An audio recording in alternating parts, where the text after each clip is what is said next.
On a wild stormy night, the wind clawed at the trees and rain hammered against the windows of a small lonely cottage, standing at the edge of a desolate road. Inside the fire crackled weakly shadows, leapt and twisted across the walls, and three figures sat close together. Mr. White, with his tired eyes, bent over a chessboard opposite his cheerful son Herbert, who mocked his every move, and Mrs. White, quietly knitting in her chair, trying to ignore the sound of the storm that seemed to whisper through the cracks of the house. Mr. White cursed his luck as his king was trapped again.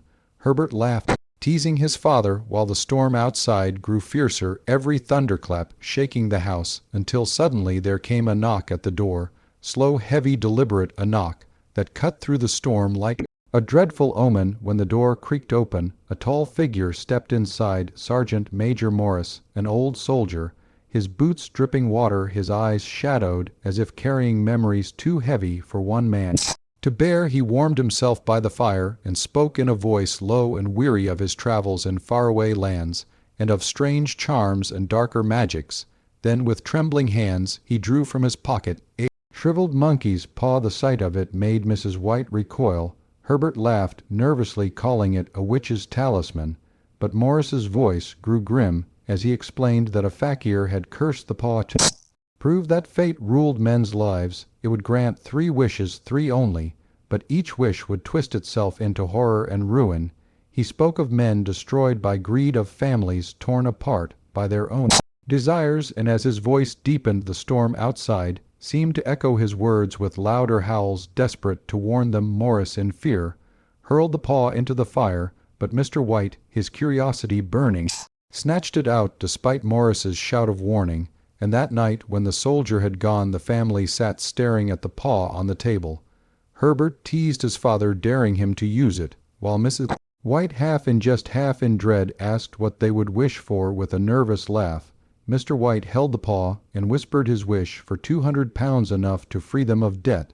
The paw writhed in his hand, its fingers curling like something alive. Mrs. White gasped. Herbert laughed uneasily, but nothing happened. The night dragged on with uneasy silence, yet in the morning sunlight things felt strangely normal. Herbert joked about searching for their money under the bed, and the family laughed, though uneasily, until there came another knock at the door.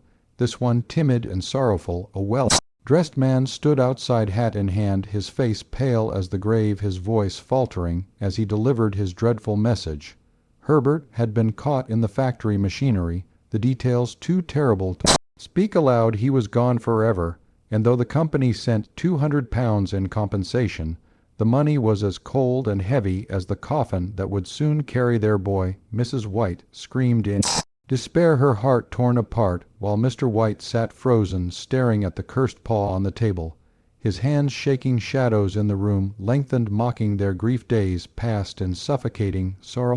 The house grew darker, filled only with sobs and silence, until one night Mrs. White, wild with grief, seized her husband by the arm, demanding that he use the paw again, that he bring Herbert back to her arms. Though Mr. White protested, trembling in terror at the thought, she forced him to raise the paw, and with a broken whisper he wished his son alive again.